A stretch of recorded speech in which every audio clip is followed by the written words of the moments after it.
وحدت امت قرآن و سنت و تاریخ کی روشنی میں، یہ ٹاپک ہم نے مولانا ابو ظفر حسان ندوی اظہری صاحب کے ذمہ رکھا ہے۔ ہم مولانا سے درخواست کرتے ہیں کہ اس موضوع پہ اپنے خیالات کا اظہار فرمائیں۔ مولانا ابو ظفر حسان ندوی اظہری صاحب بامبے سے تعلق رکھتے ہیں۔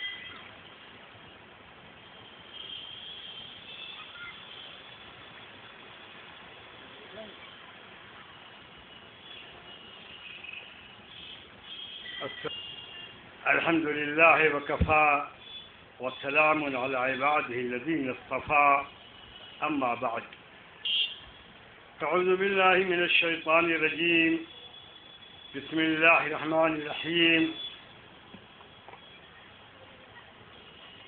يا أيها الذين آمنوا اتقوا الله حق تقاته ولا تموتن إلا وأنتم مسلمون واعتصموا بالله جميعا ولا تفرقوا واذكروا نعمة الله عليكم إذ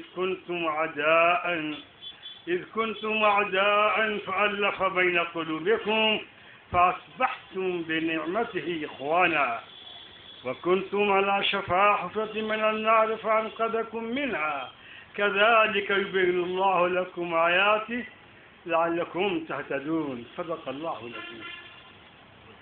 صدر محترم عالی جناب حضرت مولانا عطاء الرحمن وجدی صاحب، میرے دوست اور عزیز اور تحریک وطن اسلامی کے بیک بون عالی جناب ضیاء الدین صدیقی صاحب، حضرت مولانا فاخری صاحب، حضرت مولانا شاہ عبد الرحمن صاحب،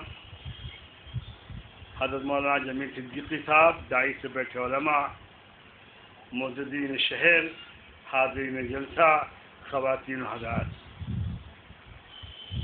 وہ سفر جو 14 جنوری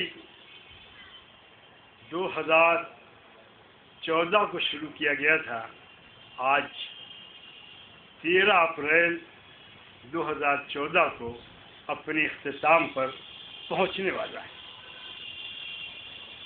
یہ 90 روزہ پروگرام ہندوستان کی تاریخ مرتب کرے گا، ایسا سمجھا جا رہا ہے، ایسی توقع ہے اور ایسا دیکھا جا رہا ہے۔ اللہ صحت دے اس بوڑھے کو جس کا کردار، جس کی قوت عمل، جس کی کارکردگی جوانوں کو حوصلہ دیتی ہے۔ میری مراد مولانا عطاء الرحمن وجدی صاحب، خدا جزائے خیر دے جناب ضیاء الدین صدیقی صاحب کو کہ ہمراہان سست عناصر کو رفتار کو برق رفتاری میں تبدیل کرنے والے ہیں۔ اللہ جزائے خیر دے میرے دوست جمیل صدیقی صاحب کو۔ موضوع کتنا بھی اہم ہو اور اس پہ کتنی بھی عالمانہ مدبرانہ گفتگو کر لی جائے، اگر ہم اور آپ نہ سدھریں گے تو موضوعات کوئی تبدیلی نہیں لا سکیں گے۔ یہ واقعہ ہے کہ جب مرض مزمن ہوتا ہے تو دوائیں مزمن دی جاتی ہیں۔ یہ جملہ میرا نہیں ہے، کہ حکیم مومن خواہ مومن کا ہے۔ انہوں نے یہ بات کہی تھی کہ جب دوائیں مزمن ہوں، جب مرض مزمن ہو، دوائیں تلخ، سخت اور حاد دی جاتی ہیں۔ مرض لا علاج کوئی نہیں ہوتا، ایسا مرض کوئی نہیں ہے جس کی شفا نہ ہو۔ اور اختلاف تو وہ شے ہے جس کے نتیجے میں دنیا آباد ہوئی ہے۔ اگر ابلیس نے اختلاف رائے کا اظہار نہ کیا ہوتا، اطاعت گزاری کام کیا ہوتا، تو نہ یہ ہیرے شاہ کی مسجد ہوتی اور نہ اس کے دعوے دار ہوتے، نہ یہ گومتی کی روانی ہوتی، نہ لکھنؤ ہوتا، کوئی نہیں ہوتا۔ لکھنؤ کا ذکر آیا تو بتا دوں، اختلافات ہر جگہ ہوتے ہیں۔ اہل لکھنؤ ادبیات میں خاص ذوق رکھتے ہیں، وہ جانتے ہیں کسی سرزمین سے مصحفی اور انشاء کا اختلاف ہوا ہے، جو تاریخ ادب کا ایک حصہ ہے۔ مگر میں یہ بھی بتا دوں کہ جس مشاعرے میں انشاء اور مصحفی دونوں موجود تھے، تو مصحفی 2 غزلہ لکھ کر کے لائے تھے کہ آج ہم انشاء کو سبق پڑھائیں گے، لیکن انشاء نے جب مسئلہ پڑھا، آپ بھی سن لیجیے، جگر کی آگ بجھے جس سے جل وہ شے لا، لگا کے برف میں ساتھی سراہیے میں لا۔ اس مسئلے پہ مصحفی نے غزل لپیٹ کے رکھ لی اور کہا انشاء نے مشاہدہ جیت لیا، اب غزل پڑھنے کی ضرورت نہیں رہی۔ اختلاف کے باوجود اعتراف کا یہ مرتبہ، اسی سرزمین پہ میر تقی میر کو کہنا پڑا تھا، کیا بود و باش پوچھو ہو پورب کے ساکنوں، ہم کو غریب جان کے حسد پکار۔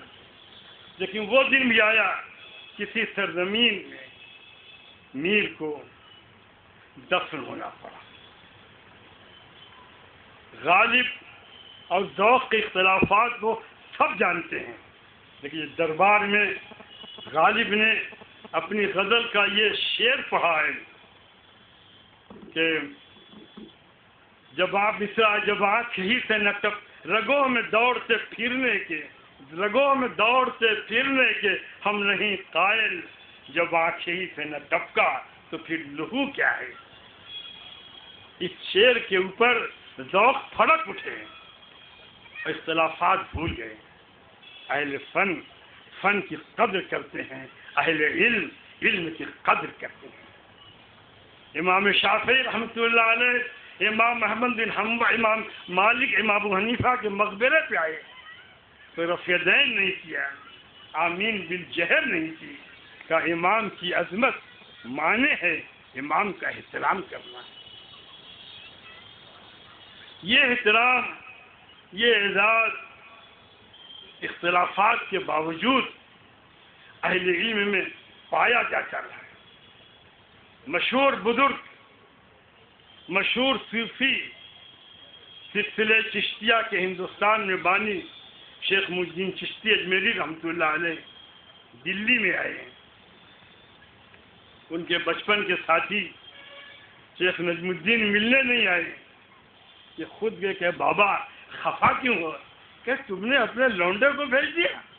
یعنی انہوں نے کہا قطب الدین بختیار کاکی کو میرا مقابلہ کرنے کے لیے میری شیخ الاسلامی خطرے میں آ گئی ہے۔ انہوں نے کہا بابا اتنی سی بات، چلو قطب الدین چلو۔ اور جب قطب الدین کو لے کر چلے ہیں تو دہلی کی پبلک ان کے پیچھے دوڑ پڑی، التمش دوڑتا ہوا ملوں آیا، کہا نہیں ان کو دلی میں رہنے دو، ان کی ضرورت ہے۔ شیخ نجم الدین نے کہا آج معلوم ہو گیا میری حیثیت کیا ہے۔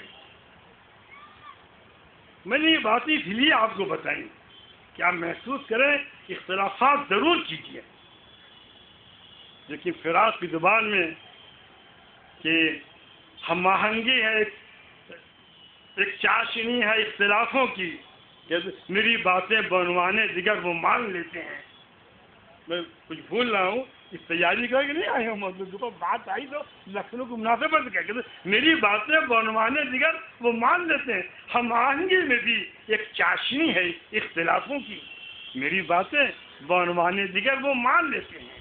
اختلافات ہیں، ہونے چاہیے، جیسے مولانا نے بتایا تھا کتاب السعہ نام رکھو، وسعتیں، گنجائشیں۔ یہ تنگ نظری ہے، بد فکری ہے، یہ علم کی بے مائگی نہیں، یہ علمی بدتمیزی ہے۔ اختلافات کو بنیاد بنا کر کے جھگڑا اور فساد پھیلایا جائے۔ شیطان نے اختلاف کیا، آدم کی 2 اولادوں میں اختلاف ہوا، بات پہنچی مرڈر تک۔ اور اس مرڈر کے نتیجے میں دنیا نے اپنے مردے کو دفن کرنا سیکھا، اسے اپنی عاجزی ظاہر کر دی۔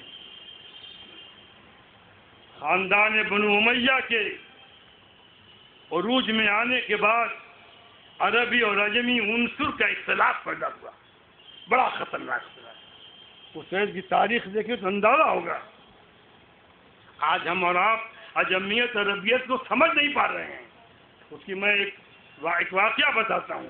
مروان نے اپنے ایک قریبی سے پوچھا، بتاؤ اہم علماء میں اس وقت کون ہیں؟ تو انہوں نے کہا کہ حسن بصری۔ یعنی کون ہے؟ کل غلام ہے۔ چونکا کون؟ تو کہا محمود بن مہران۔ یہ کون ہے؟ غلام ہے۔ اور کون؟ کہ مقبول۔ یہ کون؟ یہ بھی غلام ہے۔ وہ کہتے ہیں جب میں نے دیکھا اس کا غصہ 132 ڈگری فارنہائٹ پہ پہنچ گیا ہے۔ اب بتاؤ کوئی نام ہو؟ میں کہا ابراہیم نخعی۔ کہنے کون ہے؟ کہنے عرب ہیں۔ تو غصہ ٹھنڈا ہوئے۔ لیکن جب 100 سال کے بعد عرب اپنا کردار ادا کرنا چھوڑ دیا ہے تو عجمیوں نے اس انداز سے اسلام کی خدمت کی ہے کہ عجمیت پہ جو تہمتیں آتی تھیں سب کھل گئی۔ امام ابو حنیفہ عجمی، امام بخاری، کوشش کی جا سکتی ہے۔ اسلام ایک تندرست، صحت مند اور توانا مذہب ہے۔ اس کی رگوں میں نبوت کا خون دوڑ رہا ہے۔ اس کو کہیں سے اس پر پہنچی ساری ہونے والی نہیں ہے۔ لیکن میں آپ کو بتا دوں، افکار اور نظریات اپنی بنیادوں پہ نہیں پھیلتے، اپنی بنیادوں پہ پھولتے پھلتے نہیں، اپنی بنیادوں پہ چلتے نہیں۔ یہ مرہون منت ہوتے ہیں ان جسموں کو جن کا یہ عقیدہ بنتا ہے۔ یہ سہارا لیتے ہیں ان ہاتھوں کا جنہیں اپناتا ہے۔ یہ طاقت لیتے ہیں ان جسموں سے جس کے سہارے آگے بڑھتے ہیں۔ اسلام کی شوکت صرف اس کی تعلیمات کی بنیاد پہ نہیں ہے۔ یورپ سے آنے کے بعد علامہ اقبال نے پوری طاقت کے ساتھ یورپین فکر کے اوپر حملہ کیا۔ اس کا کوئی جواب نہیں تھا۔ ایک جملہ نکالا جارج برنارڈ شاہ نے، جسے ہمارے بیوقوف واعظین بھی اختیار کر لیتے ہیں، دوہرا دیتے ہیں۔ انہوں نے کہا اسلام بہترین مذہب ہے اور مسلمان بدترین قوم ہے۔ ہم نے بھی اختیار کیا، آپ نے بھی اختیار کیا، لیکن جانتے ہیں اس نے ان دو جملے کے بیچ میں کیا بات کہی ہے؟ اسلام میں طاقت نہیں ہے ایک زندہ قوم اور صحیح قوم کو پیدا کر سکے۔ یہ اقبال کا جواب تھا۔ اسلام نے پیدا کیا ہے جنہیں وحشی کہا جاتا تھا، جنہیں جنگلی کہا جاتا تھا، جن کے کھانے پینے کے آداب نہیں تھے، جن کے پاس کوئی تمدن نہیں تھا، جن کے پاس اپنا رہائشی مکان نہیں تھا، جو خیموں میں رہتے تھے، جو لوٹ و مار پہ بسر کرتے تھے۔ جب اسلام نے ان کے اوپر اپنا سایہ کیا ہے تو شبلی کی زبان میں یہ اسی کا تھا کرشمہ کہ عرب کے رہزن فاش کرنے لگے جبریل امی کے اسرار۔ یہ اسی کا تھا کرشمہ کہ عرب کے بچے کھیلنے جاتے تھے ایما گئے کسرا میں شکار۔ جب اسلام آگے بڑھا ہے تو اپنی ان تفصیلات کے ساتھ آگے بڑھا ہے جو عجمیت کے لیے کبھی ناقابل قبول تھی۔ سلمان فارسی رضی اللہ تعالیٰ عنہ اپنے وطن آئے، بہت دنوں بعد کھانے بیٹھے لقمہ گر گیا تو غلام نے سمجھا کہ اب یہ اٹھائیں گے اور کھائیں گے اور ایرانی مذاق اڑائیں گے۔ انہیں اٹھایا، لقمہ صاف کیا، منع کرتا رہا، کھا گئے۔ اور فرمایا اترک سنت حبیبی لہؤلاء الحمقاء، ان احمقوں کے چکر میں اپنے آقا و مولا کی سنت چھوڑ دوں، یہ مجھ سے نہیں ہوگا۔ کیونکہ اسلام کی عظمت نبی کی اطاعت میں ہے، اسلام کا وقار نبی کی ہدایت میں ہے، اسلام کی روشنی نبی کی تعلیمات میں ہے، اس پر عمل کرنے میں ہے۔ اعلیٰ سے اعلیٰ تعلیم آئی، ایک سے ایک نبی آئے، آگے چلے گئے۔ آج بھی موسیٰ علیہ السلام کی قوم کا دعویٰ کرنے والے موجود ہیں، لیکن یہودی کہنے کے باوجود موسیٰ شریعت ان کے پاس نہیں ہے۔ میں نقص کی بات نہیں کروں گا، میں جو کہنا چاہتا ہوں وہ آپ سنیں۔ ہندوستان میں بدھ نے ایک روشنی کی، بدھ ہونے کے باوجود بدھوں کی تعلیمات غائب ہیں، رسوم نے جگہ لے لی۔ غالب کا یہ شعر اسلام کے خلاف نہیں ہے، مروجہ رسوم کے خلاف ہے۔ اس میں وہ اپنی یکتائی بیان کرتا ہے، اپنے کو الگ کرتا ہے۔ ہم موحد ہیں، ہمارا کیش ہے ترک رسوم، اور دلیل دیتا ہے ملتیں جب مٹ گئیں اجزائیمہ ہو گئے۔ بعض مذاہب آج بھی تاریخی تسلسل کو اپنا مذہب مانتے ہیں، آپ مجھ سے بہتر جانتے ہیں، میں کسی کا نام نہیں لوں گا۔ ہم نے تاریخ بنائی ہے، ہم نے تاریخ کو عقیدے کے طور پر اختیار نہیں کیا ہے۔ مولانا قلب صادق صاحب موجود ہیں، میں ان کے سامنے کہہ رہا ہوں، انہیں خوش کرنے کے لیے نہیں کر رہا ہوں اور آپ کو ناراض کرنے کے لیے نہیں کر، واقعہ بتا رہا ہوں۔ مسئلہ خلافت بھی عقیدے میں شامل نہیں ہے، آپ واضح طور پر سمجھیں، کیونکہ مسئلہ حضور کے بعد آیا ہے اور دین حضور پہ ختم ہو چکا ہے، مکمل ہو چکا ہے۔ الیوم اکملت لکم دینکم کا اعلان آ چکا ہے، شریعت تکمیل تدبیر ہو چکی ہے۔ میں سیاسی دلیلیں نہیں دیا کرتا، عملی دلیل دیتا ہوں۔ میں امام بخاری نے اپنے اساتذہ سے اختلاف کیا ہے، امام بخاری کے شاگرد امام مسلم نے اپنے استاد سے اختلاف کیا ہے، ان کے شاگرد امام دارقطنی نے ان کی حدیثوں پر شدید تنقید کی ہے۔ مشہور محدث اور شیخ زکریا بہاؤالدین ملتانی رحمۃ اللہ علیہ کا داماد حافظ زین الدین عراقی، جو ہندوستان آ کر کے جا چکا ہے، اس کی مشہور کتاب ہے الفیہ اصول حدیث کے اوپر، اس نے بخاری اور مسلم کی روایتوں کے بارے میں لکھا ہے، فدعد لجوفی وقاف لمسلم وبلہما فاحفظ وقیتا من الرجی۔ 78 حدیثیں بخاری کی اور 100 حدیثیں مسلم کی، قابل غور ہیں، بہت محتاط بول رہا ہوں، اور 32 حدیثیں دونوں میں مشترک ہیں جو قابل غور ہیں۔ اس کے باوجود بخاری کی عظمت کے بارے میں سب کہتے ہیں، اگر کوئی شخص اپنی بیوی کو طلاق دے یہ کہہ کر اگر بخاری کی کوئی روایت غلط ہے تو تجھے طلاق، کہتے ہیں اس سے طلاق واقع نہیں ہوگی۔ اس کے باوجود کہا گیا اصح الکتب بعد کتاب اللہ بخاری، اللہ کی کتاب کے بعد سب سے اہم کتاب بخاری۔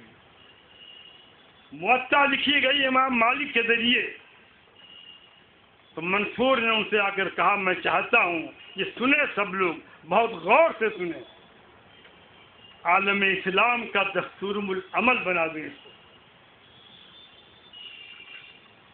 امام مالک نے کہا امیر المومنین، مالک سے بہت پہلے اللہ کے رسول کے اصحاب دنیا کے مختلف شہروں میں ملکوں میں پھیل چکے ہیں، جو دیکھا رسول سے پھیلا دیا۔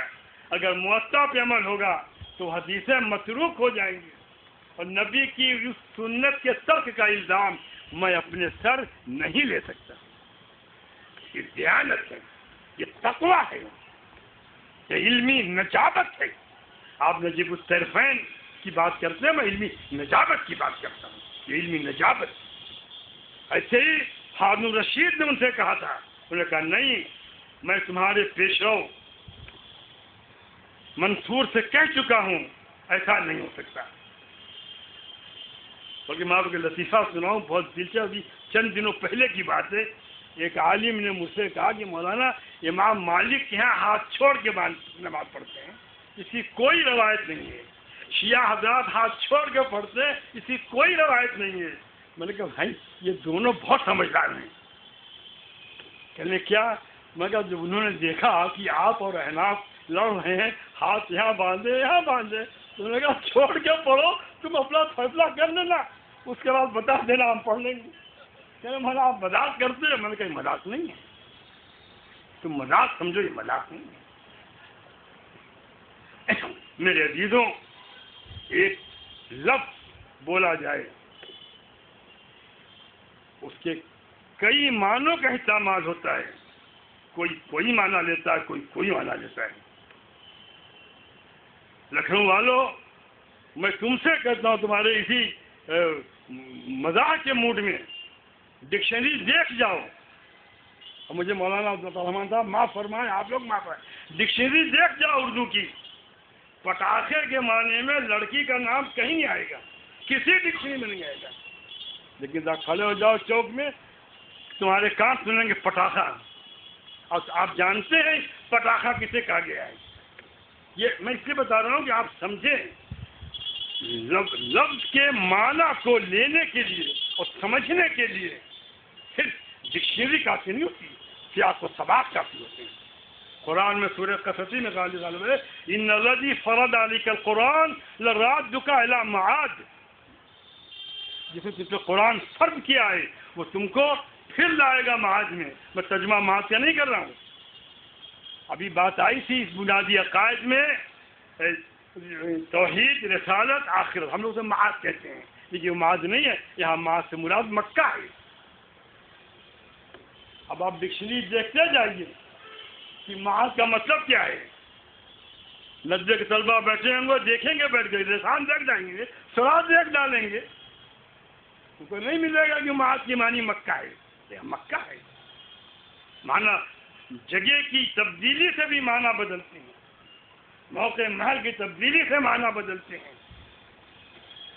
دیکھیے میں آج پر جناب آپ کو کہ ہم الذین یقولون لا تنفقوا علی من رسول اللہ حتی ینفضوا وللہ خزائن السماوات والارض۔ یہ منافقین کے بارے میں ہے کہ وہ کہتے ہیں جو لوگ رسول کے پاس ہیں ان پہ خرچ مت کرو، اور میں جانتا ہوں کہ اشارۃ النص یہ بتاتی ہے کہ مدارس اسلامیہ پہ اسی آیت کے تحت خرچ کیا جائے گا، اور جو مدارس کے چندے کو روکیں گے وہ منافقین کے زمرے میں جائیں گے۔ اشارۃ النص، عبارت النص، چار طریقے ہیں لفظوں کے معنی نکل ہوتی ہے، غلطی ہوگی۔ امام شافعی کے ہاں ایک دنیا ہے معنی کی، عربیت امام ہونے کے باوجود۔ حنفیوں کے ہاں دنیا ہے، نحو میں پوری ایک دنیا موجود ہے اختلافات کی، کہاں اختلافات نہیں ہے لیکن فساد نہیں ہے۔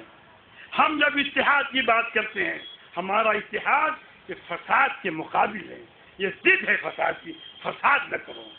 اسلام کے تحفظ کے لیے ایک صف میں کھڑے ہو جاؤ، اسلام کی حفاظت کرو، اسلام کے لیے سینہ سپر ہو جاؤ۔ اسلام وہ جو شعر لکھا اقبال کا، ایک ہو مسلم حرم کی پاسبانی کے لیے، نیل کے ساحل سے لے کر تابہ خاک کاشغر، یہ شاعری نہیں ہے، اس کو شعر مت کہیے۔ میر نے بھی شاعری کا انکار کیا ہے، مجھ کو شاعر نہ کہو میر کہ صاحب ہم نے درد و غم جمع کیے کتنے تو دیوان کیا۔ میر کیا درد ہے، غم ہے۔ اقبال نے بھی انکار کیا ہے، میری نوائے پریشاں کو شاعری نہ سمجھ کہ میں ہوں محرم راز ضرور میں خانہ۔ یہ درد ہے، یہ کرب ہے۔ جمال الدین افغانی کی پوری تحریک اس کے اوپر کی، ایک تنہا شخص، ایک نہتہ شخص جس کے پاس تیسرا کپڑا نہیں تھا۔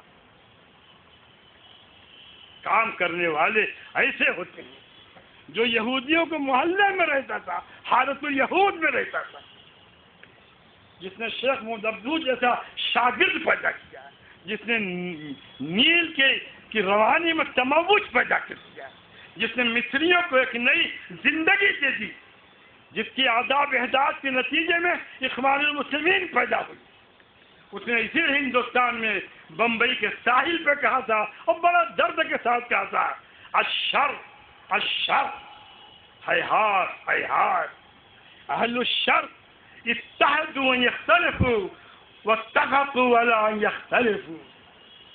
افسوس افسوس، مشرق والے اس بات سے متحد ہیں کہ ایک نہ ہوں گے، اور اس بات میں اختلاف رائے ہے کہ وہ ایک ہو جائیں. اگر ایک مسلمان ایک ہو جائے، آپ یقین جانیے سب کو چھوڑ دیجئے، کسی ایک محلے کا مسلمان ایک ہو جائے، میں محلے کی بات کہتا ہوں، کیا مجال کہ شر کا گزر ہو جائے وہاں پہ. یہ نمازوں میں لڑنے والے، یہ زکوٰۃ کے مسائل پہ جھگڑنے والے، یہ صدقات کے مسائل پہ جڑنے والے، یہ علماء کے مواعظ پہ لڑنے جھگڑنے والے کیا کریں گے؟ ان سے کیا ہوگا؟ یہ وہ ہیں اقبال کے دباؤ میں جنہیں کہا جائے گا کہ 2 رکعت کے امام ہیں. وہ کیا جانتے ہیں قوم کیا چیز ہے، قوموں کی امامت کیا ہے. اسی لکھنؤ میں ایک مدت تک شیعی حکومت تھی، لیکن واجد علی شاہ کا جانا سب کے لیے کھلا. شہر رویا، عوام روئے. شیعہ سنی کی تفریق نہیں تھی، واجد علی شاہ تھے. تہذیب و شرافہ بتاؤں میں آپ کو، جب نظام کا زوال ہوا ہے اور اخباروں میں تصویر آئی کہ نظام پاؤں پھیلائے بیٹھا ہے، اب سردار پٹیل پاؤں پھیلائے بیٹھے، نظام سامنے بیٹھا ہے، تو یو پی کی گورنر سروجی نائیڈو تھی، وہ روئی ہیں، بہت روئی. اخبارات میں خبر آئی سردار پٹیل نے نہرو سے شکایت کی. نہرو نے کہا وہ گورنر ہے، تم وزیر داخلہ ہو، بات کر لو، مجھ سے کیا کہتے ہیں؟ انہوں نے کہا نہیں، آپ کو سامنے بات کرو. وہ آئی بات ہو کیا؟ سردار اسے مت بولو، وہ ہمارا نواب تھا، میں روں گی اس کے لیے. میں نے تمہارے فیصلے پہ تنقید نہیں کی ہے، میں تم غلط نہیں ٹھہرایا ہے، تم میرے آنسوؤں کو روک نہیں سکتے. وہاں بھی روئی ہو. یہ وہ لوگ تھے جن کے اوپر تہذیب روتی تھی. اسی لیے قرآن نے ظالموں اور مجرموں کی موت پہ کہا ہے فما بکت علیہم السماء والارض، نہ آسمان رویا نہ زمین روئی. اچھے لوگوں کی موت پہ سب روتے ہیں. اگر میں یہ کہوں یہ زندہ قوم چلتی پھرتی لاشیں ہیں تو سب خفا ہو جائیں گے اور کہیں گے کہ حسان کو ڈائس مل گیا، کچھ بھی بولتا ہے. میں بدنام ہوں، کچھ بھی بولتے ہیں، اور واقعہ میں کچھ بھی بولتا ہوں، لیکن کہتا ہوں وہی بات، سمجھتا ہوں جسے حق. نہ ابل مسجد ہوں نہ تہذیب کا پردن. اگر روح ایمانی نہیں ہے، دل میں صداقت نہیں ہے، اخلاقی جرأت نہیں ہے، اور مسلمان کو مسلمان سمجھنے کا حوصلہ نہیں ہے، اور کسی مسلمان کی مدد کرنے کا جذبہ نہیں ہے، تو آپ مجھے بتائیے کہاں سے اس کو مسلمان کہا جائے گا؟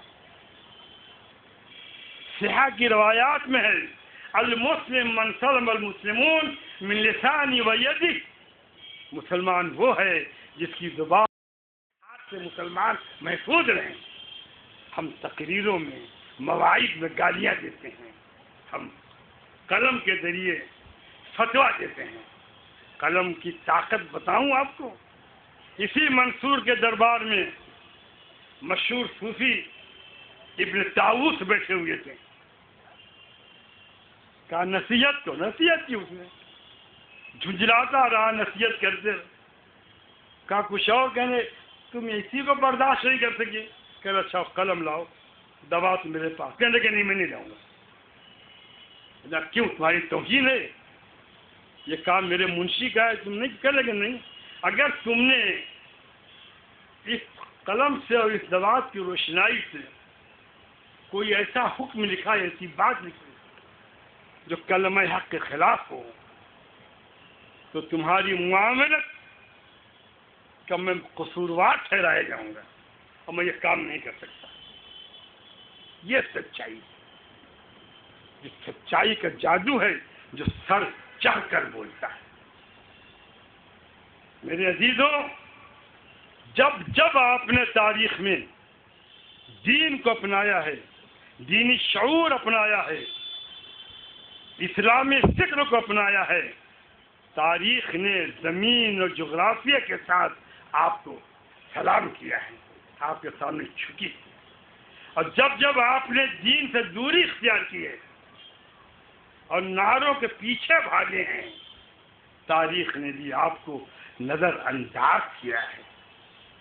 حضور نے فرمایا تھا لن يصلح هذه الامه الا بما صلح به اولها، اس امت کے آخری ایام یا آخری دن یا آگے آنے والی قوموں میں سدھار انہی شکلوں میں آ سکتا ہے جن شکلوں میں شروع میں آیا ہے۔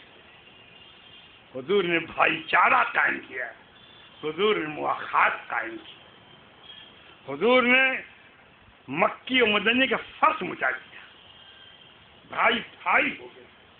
جنہیں بھائی بنایا انہوں نے یہاں تک پیشکش کر دی کہ میری اتنی بیویاں ہیں، جو چاہو پسند کرو طلاق دے دوں، تم شادی کر لو۔ جائیداد میں حصہ دیا، زمینیں دی، باغات دیے، کچھ نہیں لیا، کہنا مجھے بازار کا راستہ بتا دو، ابھی بازو شل نہیں ہوئے ہیں۔ یہ وہ بازو تھے جنہوں نے قیصر و کسریٰ کی حکومتوں سے چارج لے لیا تھا، زمانے کی کنجی لے لی تھی۔ تاریخ کے ہر دور میں سیاست کا توازن بگڑا ہے۔ وہ روما اور ایران کا نظام تھا، جو بڑے بلاک تھے، آج تو مسلمانوں ہی کی ناسمجھی سے ایک بلاک بنا۔ اس بڑے خریدار نے خرید کر ایک کو ختم کیا، اور ان کے خاتمے کے بعد نے کہا وہ ان کی حوصلے ہیں۔ بے وقوف مولویوں کو بلایا گئے، بے تکی باتیں کی، سب پہ قدغن بٹھا۔ میرے پاس بھی آئے تھے، کہنے آپ چلیے امریکہ، میں نے کیا کروں گا جا کر کے؟ نہیں آپ چلیے، میں کروں گا کیا؟ ایک بہت بڑا مجمع تھا بمبئی میں، ایک جگہ وہ یہاں کا وہ وائٹ ہاؤس میں جو ہندوستانی ڈیسک کا انچارج تھا وہ بات کر رہا تھا، کہ نہیں تو چلیے میں کروں گا کیا؟ تو ایک صاحب نے جو بمبئی کے تھے مجھے کہنا مولانا 50,000 کرایہ ہے، تو میں نے زور سے کہا تھا بھائی 50,000 روپے میں میں سال بھر اپنے بچوں کا خرچہ چلاتا ہوں، میں چلا جاؤں گا امریکہ تو میرے بچے فاتح کریں گے، کروں گا کیا وہاں جا کے؟ نہیں یہ میں کوئی سوال پتہ نہیں۔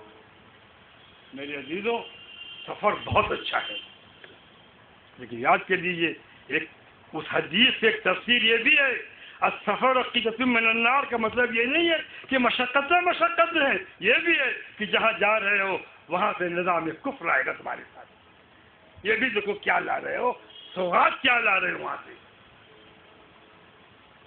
میرے عزیزوں، ہم دوسروں کو بہت الزام دینا چاہیے، لیکن میں بار میں نے کہا، آج پھر کہتا ہوں کہ اہل ایمان کتنے نادان ہیں کہ توقع کر لیتے کفر ان کی حمایت کرے گا۔ ہو سکے گا ایسے؟ کیا یہ توقع ہو سکتی تھی کہ شیطان حضرت آدم کو بہانے میں بھی اللہ میاں صلاح کا آگے کہتا چل سجدہ کرتا ہوں؟ سوال ہی پتہ نہیں۔ کفر اسی لیے کفر ہے، وہ کبھی آپ کی حمایت نہیں کرے گا، بدل کے پھر آتے ہیں ہر زمانے میں، اگرچہ پیر ہے مومن، جواں ہے لات و منات، لات کی جوانی اور منات کی جوانی ایسے ہی دنیا میں ہے جیسے جنت میں حور و غلمہ، ولدان المخلدون۔ آپ داخل ہوں گے جس حال میں دیکھیں گے، آپ جب تک جئیں گے وہیں رہیں گے، عمریں ٹھہری ہوں گی، جسم ٹھہرا ہوگا، حسن ٹھہرا ہوگا، جمال ٹھہرا ہوگا۔ طاغوت ویسے ہی زندہ ہے جیسے جنت میں حور و غلمان زندہ رہیں گے۔ آپ بوڑھے ہوں گے، ہم بوڑھے ہوں گے، ہماری نسلیں بوڑھی ہوں گی، ہمارے افکار بوڑھے ہوں گے، ہمارے خیالات بوڑھے ہوں گے، ہمارے احساسات بوڑھے ہوں گے،